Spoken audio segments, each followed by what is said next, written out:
Welcome to C-Section Support by OT in Motherhood, where you will learn all about C-sections, including practical tips to help you have a positive C-section birth and recovery.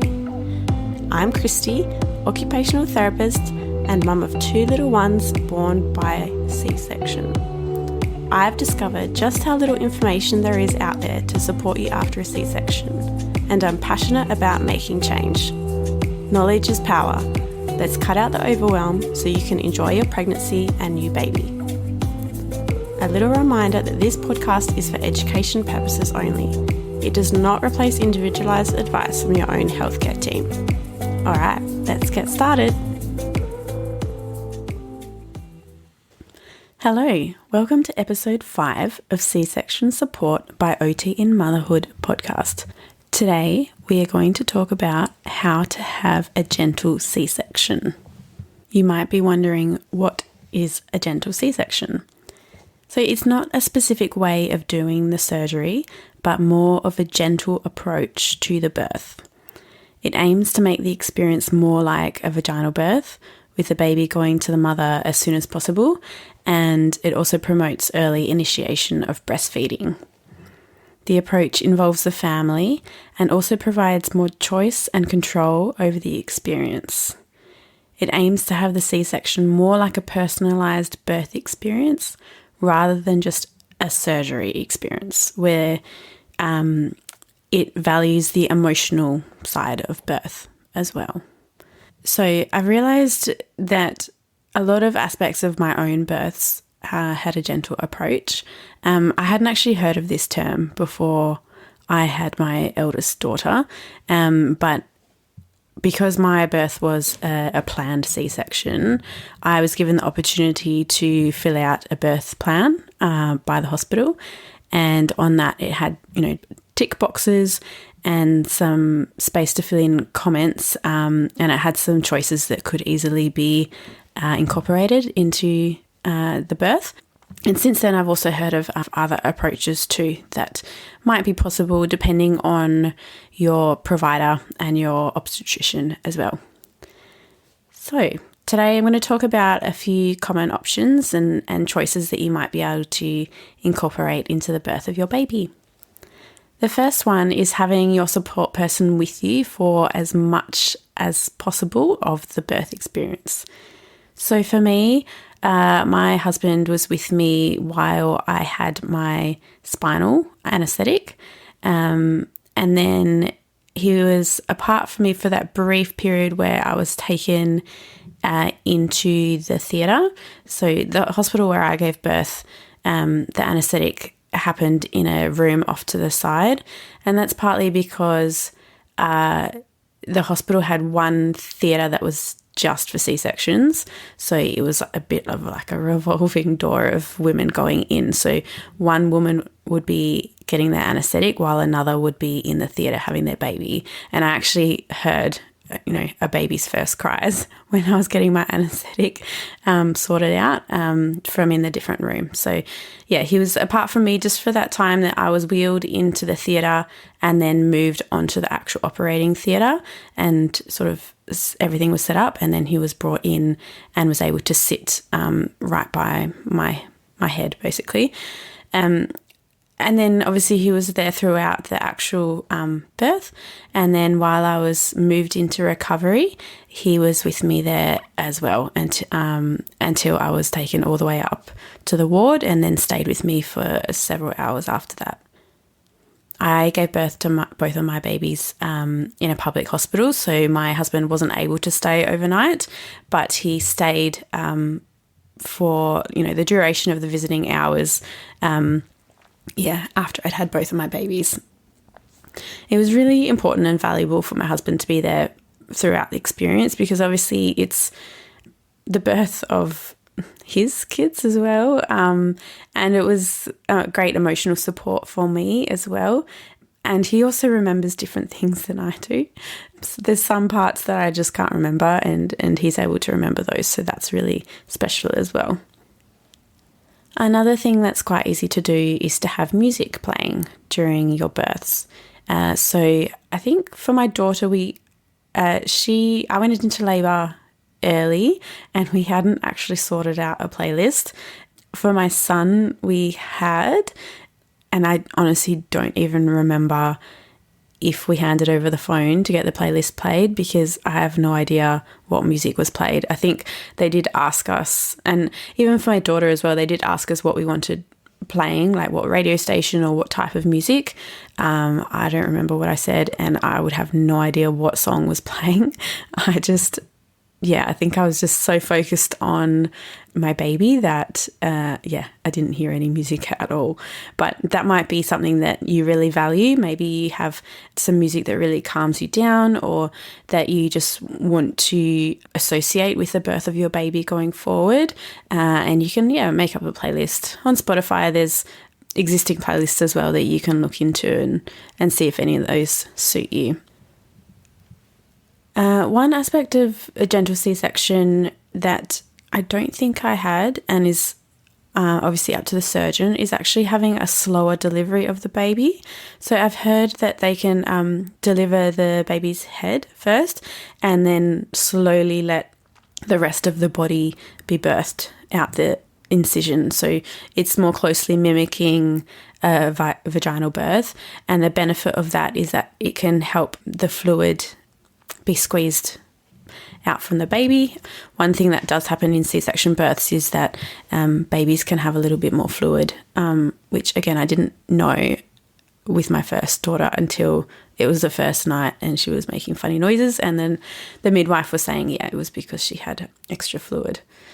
So that could be something that, you obviously need to speak to the obstetrician about and see what can occur. Another is having the drape dropped. So you will have a drape or a big sheet put up around the level of your chest so that you can't see the surgery. And this is obviously partly also to create that sterile surgical field as well. They don't want to introduce any germs because you are obviously open on the table, and they don't want to increase that risk of infection. So what happened with my son, we opted to have the drape dropped as he was born. So I wasn't able to see my open incision because of just angles and everything, but just before he was pulled out, there was a staff member on each side of the drape and they dropped it down so that we could see him lifted up. And then associated with that, we were able to find out his sex ourselves. We didn't know in advance if we were having a boy or a girl. And with my daughter, they tried to do that. The pediatrician brought her around the drape, but I honestly couldn't even tell if she was a boy or a girl because of where the pediatrician's hands were. So in the end, he actually announced that it was a girl. But with my son, the pediatrician held him up and we could see that he was a boy, and were able to, make that discovery for ourselves, which was pretty special. I have also heard of the possibility of having a clear drape. So still maintaining that sterile field, but you can see more of the process. Again, that's going to depend on what's available at your hospital. So that's something that you can talk about with your provider. Immediate skin to skin is something that's really valuable, and that can happen quite often in a vaginal birth, but can be more of a barrier during a C-section birth. Obviously, skin to skin has great benefits for the baby's well-being, but also the mother as well. Now, I didn't have immediate skin to skin. Basically, we, for my son and my daughter, they were both held up so I could see them. Then they were taken off to the side and just checked over, and, vitals taken and any sort of essential measurements taken. And then my husband went over and cut the cord, which again is something that can be really special. They will ask generally if your support person does want to cut the cord. So they will cut the cord and then be brought over to the mother. So it's generally a couple of minutes, probably generally not more than 5 minutes. Of course, this depends on if the baby needs any extra assistance, but they'll be brought over to you and you'll be able to have skin to skin. Now, something just to be aware of ahead of time, if you do want to have skin to skin, is they might prepare you beforehand by making sure that your gown is on. So I think I put my gown on like back to front for my daughter, so it could be easily opened, get my chest, and the leads that are placed on you to monitor your vitals during the surgery can be placed potentially on your back or just on areas that it's not going to get in the way of, when the baby is placed on your chest. So that happened with my daughter. I had skin to skin straight away. With like the location of the drape, there's really not much space between basically your head and where the drape is. So my daughter was placed quite high, like on my chest, pretty much under my chin really. So I couldn't really see her properly because I couldn't move my head. And I think they placed her there just because, to maximize the skin to skin with me to keep her warm. And they put, the blanket over the top of her because operating theatres are quite cold. With my son, he was actually wrapped up, and I'm not sure why, because we did request immediate or skin to skin, as soon as possible. And I do actually regret that, not sort of realizing and asking at the time, can he please be unwrapped and placed on my chest? So because he was wrapped up, he was more placed like in my arms. So I was able to see him more clearly. Both times, the baby stayed with me as I was wheeled into recovery, and then throughout the time in recovery, and then wheeled onto the ward.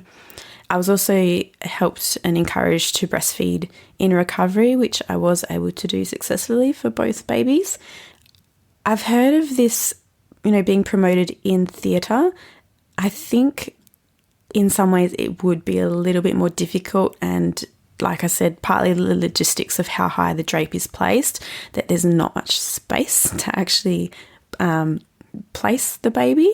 Whereas in recovery, of course, you've had the drape removed, there's more space that the baby can be positioned on your chest, and you've got the midwives there that they've got a little bit more time and space to help you initiate that breastfeeding as well. Something else that's really valuable is getting photos taken. I don't have photos of my baby's birth like during the actual birth process. It was very clear instructions to my husband that he had to stay seated at my head until he was told otherwise. So obviously with him cutting the cord, he was able to go over to the little bassinet and cut the cord and then come back to me.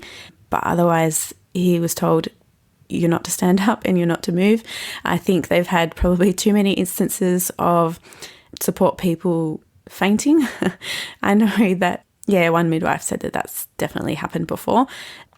So it might not be possible to get photos of the actual birth. It might depend on the staff. So you might be able to ask a midwife there, or you might be able to have an additional support person, whether that's a doula potentially, or an additional family member, or something that you might be able to have is a student. So I didn't have a student for my eldest. I did have a student throughout my pregnancy for my son.